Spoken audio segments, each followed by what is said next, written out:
Hello student, हम आज ninth class का फर्स्ट चैप्टर हमारे आसपास के पदार्थ पेज नंबर 4 के क्वेश्चन नंबर 2 को डिस्कस करेंगे।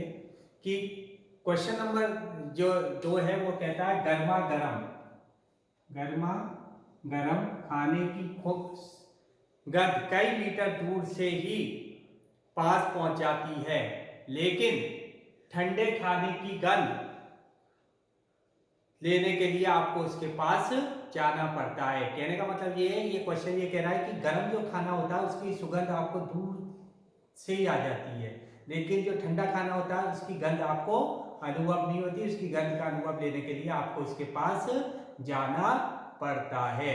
तो इसको आपको एक्सप्लेन करना है। आपको पता है पदार्थ के कण सदैव क्या होते हैं, गतिशील होते हैं, और कण तापमान बढ़ने पर इनकी गतिज ऊर्जा बढ़ जाती है। तो गर्म जो खाना होता है उसके खाने के कणों की गतिज ऊर्जा क्या होती है, अधिक होती है। और विसरण के कारण, विसरण जानते हैं, दो पदार्थों के कण आपस में स्वतः ही मिल जाते हैं। विसरण के कारण ये कण जो होते हैं वो वायु में स्वतः ही मिल जाते हैं। विसरण के कारण ये जो कण है, जो गंध है गर्म खाने की, वो हमारे दूर से ही हमारे पास पहुंच जाती है। तापमान अधिक होने के कारण विसरण की दर ठंडे खाने की जो कण होते हैं उनसे क्या होती है, अधिक होती है। इसलिए ठंडे खाने की हमें सुगंध दूर तक नहीं आती है। गर्मा गर्म खाने के जो कण होते हैं उनकी गतिज ऊर्जा अधिक होती है, और विसरण के कारण ये गंध हमारे पास पहुंच जाती है। जबकि ठंडे खाने के जो कण होते हैं उनकी गतिज ऊर्जा कम और विसरण की गति कम होने के कारण वो हमारे पास तक गंध उसकी नहीं पहुंच पाती है। अब क्वेश्चन नंबर 3 पे अपन करेंगे। पेज नंबर 4 पे क्वेश्चन नंबर 3 दे रखा है। क्या दे रखा है, वो दे रखा है स्विमिंग पूल। स्विमिंग पूल में गोताखोर गोताखोर स्विमिंग करता है तो वो पानी काट पाता है। इसमें पदार्थ का कौन सा गुण प्रक्षेपित होता है। इसमें ये हमें पता लगता है कि जो जल है उसके जो कणों के बीच में आकर्षण बल है वो गोताखोर द्वारा लगाए गए बल से क्या होता है, कम होता है। इसलिए गोताखोर क्या करता है, जल के कणों को काट देता है। स्विमिंग पूल में पानी के कणों के बीच लगने वाला आकर्षण बल गोताखोर द्वारा लगने वाले बल से क्या होता है, कम होता है, जिसके कारण गोताखोर पानी को काट लेता है। तो ये थर्ड क्वेश्चन था। तो ये आपको एक्सप्लेन कर दिया मैंने कि पानी के जो कण होते हैं उसके बीच में जो आकर्षण बल होता है वो किससे कम होता है, गोताखोर द्वारा लगाए गए बल से कम होता है। इसलिए क्या करता है, गोताखोर के द्वारा जो बल लगता है इसके कारण वो स्विमिंग के पानी को क्या कर लेता है, और वो स्विमिंग के द्वारा पानी को काट लेता है स्विमिंग जब करता है। अब अगला क्वेश्चन है पदार्थ के कणों की क्या विशेषताएं होती है। ये मैंने पहले भी बता चुका, आपको फिर दोबारा बता रहा। पदार्थ के कणों के बीच में क्या होता है, रिक्त स्थान होता है। पदार्थ के कण क्या करते हैं, निरंतर गतिशील होते हैं। और पदार्थ के कण एक दूसरे पर क्या लगाते हैं, आकर्षण बल लगाते हैं। तो इस प्रकार से ये फोर्थ पेज पे जो आपके क्वेश्चन आंसर दिए थे 4 क्वेश्चन, इनको मैंने आज एक्सप्लेन करा। अब आप नेक्स्ट पेज पे जो क्वेश्चन दे रखे हैं उसके और बढ़ते हैं।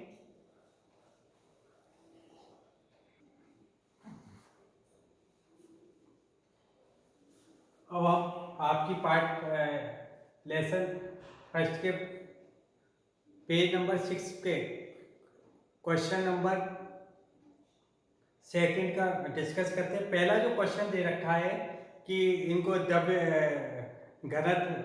घनत्व क्या होता है। घनत्व होता है द्रव्यमान बटा आयतन। तो बढ़ते हुए घनत्व के अनुसार आपको जमाना है। पेज नंबर 6, पेज नंबर 6 है क्वेश्चन नंबर फर्स्ट।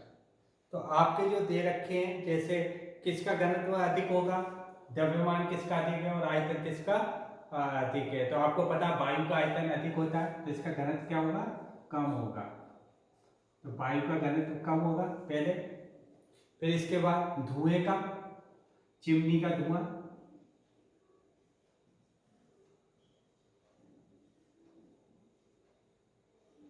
फिर जो आपके जो ऑप्शन दे रखे हैं उसमें घनत्व किसका कम होगा, रुई का,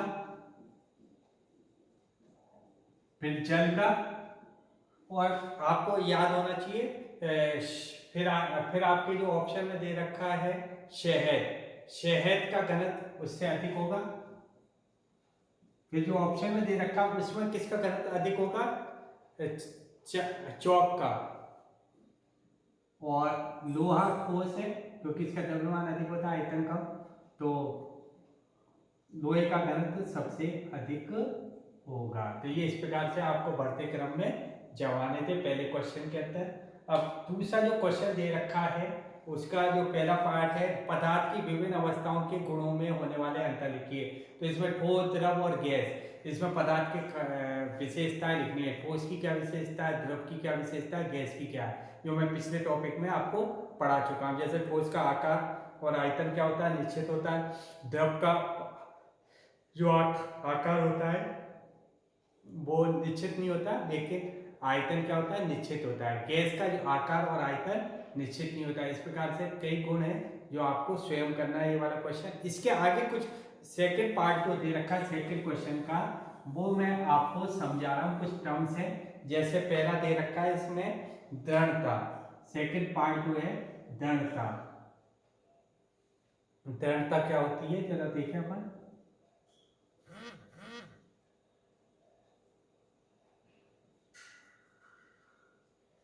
तो दृढ़ता के बारे में, दृढ़ता जैसे आपको पता लग रहा है मजबूती, तो ठोस पदार्थ के कण जो होते हैं वो आपस में अत्यधिक आकर्षण बल होते हैं। ठोस जो पदार्थ होता है उसके कण क्या होते हैं, अत्यधिक आकर्षण बल के कारण क्या होते हैं, अत्यधिक पास पास होते हैं, जिससे उन्हें तोड़ना या दबाना क्या होता है, संभव नहीं होता है। जैसे डस्टर है, ये ठोस पदार्थ है लकड़ी, इसमें कण क्या अत्यधिक पास पास है, तो मैं इसको तोड़ना या दबाना संभव नहीं है। तो ये इसकी ये क्या कहलाएगी, दृढ़ता कहलाएगी।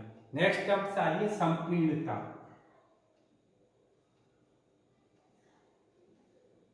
संपीड़ता ये क्या होती है, संपीड़ता जैसे बैलून वगैरह अपन दबा देते हैं या दब जाते हैं, तो द्रव और गैसीय पदार्थों में कणों के बीच में क्या होता है, रिक्त स्थान होता है। संपीड़ता किसका गुण है, द्रव और गैसीय। द्रव और गैसीय पदार्थों में कणों के बीच में क्या होता है, रिक्त स्थान होता है, जिसमें हवा भरी होती है, जिससे अगर आप दाब लगाते हो तो इस वो दब जाते हैं, और इस गुण को क्या कहते हैं आप, संपीड़ता कहते हैं। तो मैं बता रहा था बैलून जैसा दबाने पे, दाब लगाने पे कोई पदार्थ दब जाए तो इस गुण को अपन क्या कहते हैं, संपीड़ता कहते हैं। नेक्स्ट है तरलता।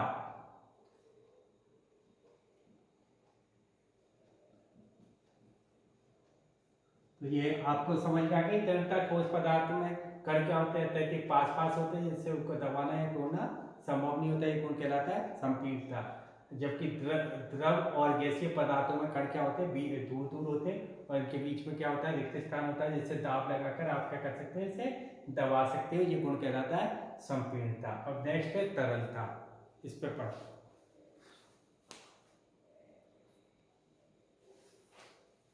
अपन बात कर रहे हैं तरलता, पदार्थों के बहने के गुण को तरलता कहते हैं। पदार्थ जो बहता है, पदार्थों के बहने के गुण को तरलता कहते हैं।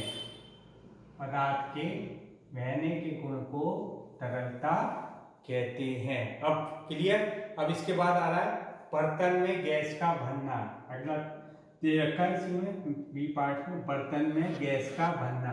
बर्तन में गैस क्यों भर सकते हैं आप गैस सिलेंडर वगैरह में, क्योंकि गैसीय पदार्थ होते हैं उनके बीच में रिक्त स्थान होता है, और इनको दबाकर, इनको दाब लगाकर किसी बर्तन में भरा जा सकता है। और अब अगला टॉपिक आ रहा है आकार। कोई वस्तु जितना स्थान घेरती है वो उसका क्या कहलाता है, आकार कहलाता है। तो आकार की क्या परिभाषा होगी, कोई वस्तु जितना स्थान घेरती है वो उसका आकार कहलाता है। नेक्स्ट है गतिज ऊर्जा।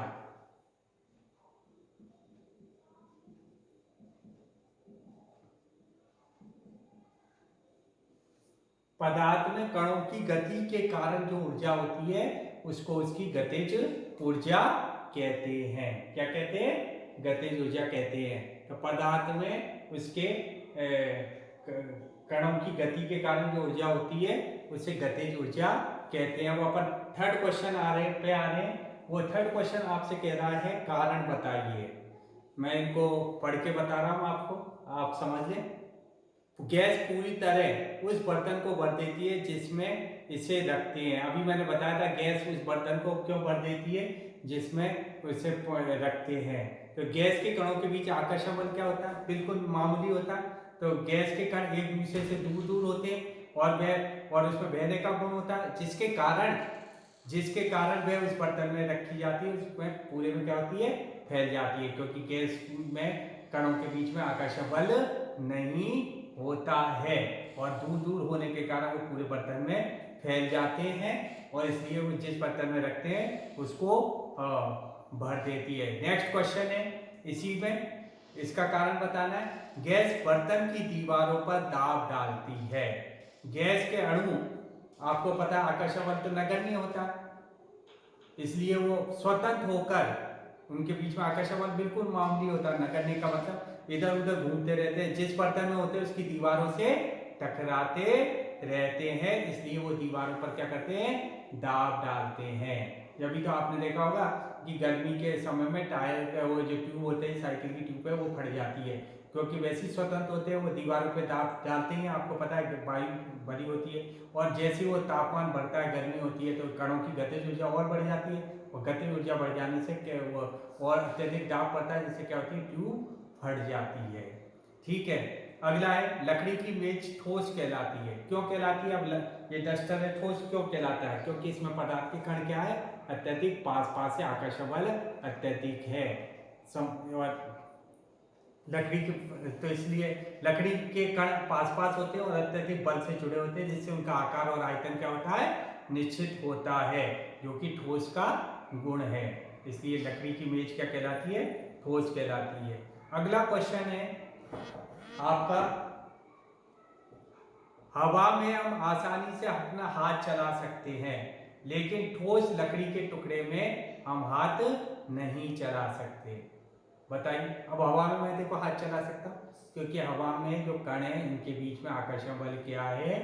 नगण्य है। कण क्या दूर दूर है, इसलिए मैं आसानी से हाथ चला सकता हूँ। पर वो आपसे कह रहा है लकड़ी के टुकड़े में नहीं चला सकते। क्यों नहीं चला सकते? क्योंकि लकड़ी ठोस है। ठोस में कण क्या होते हैं? अत्यधिक पास होते हैं, जिसको तोड़ना क्या होता है? मुश्किल होता है, इसलिए मैं उसमें हाथ आसानी से नहीं चला सकता। और इसके लिए मुझे क्या होना पड़ेगा? कराटे में दक्ष होना पड़ेगा।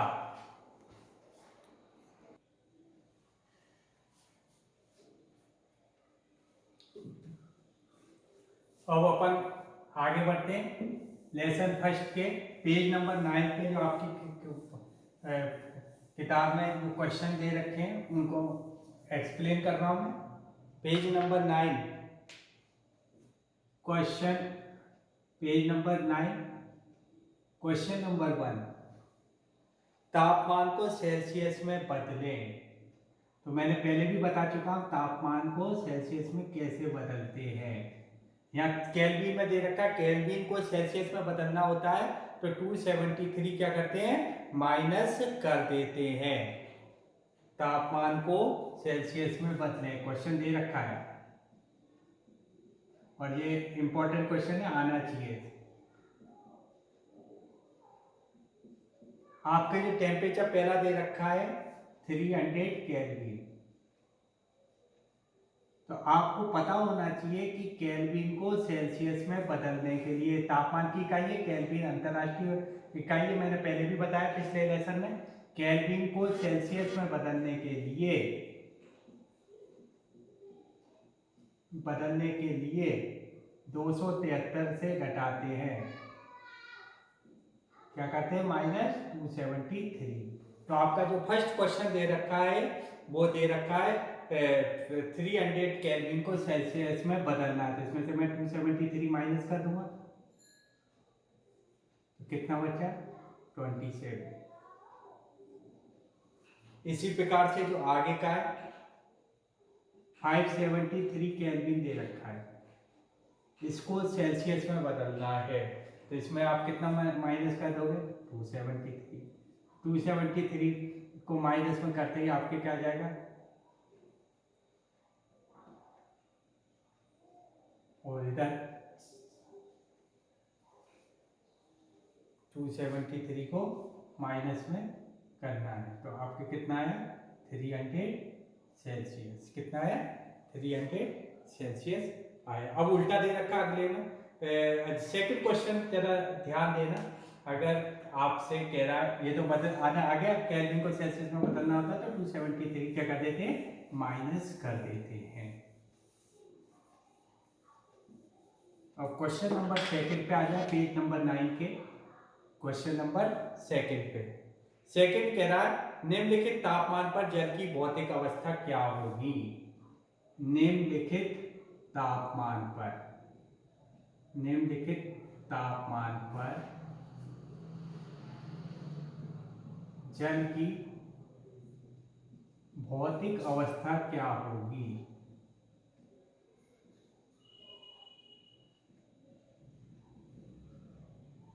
देखते हैं क्या दे रखा है। पहला आपका दे रखा है 250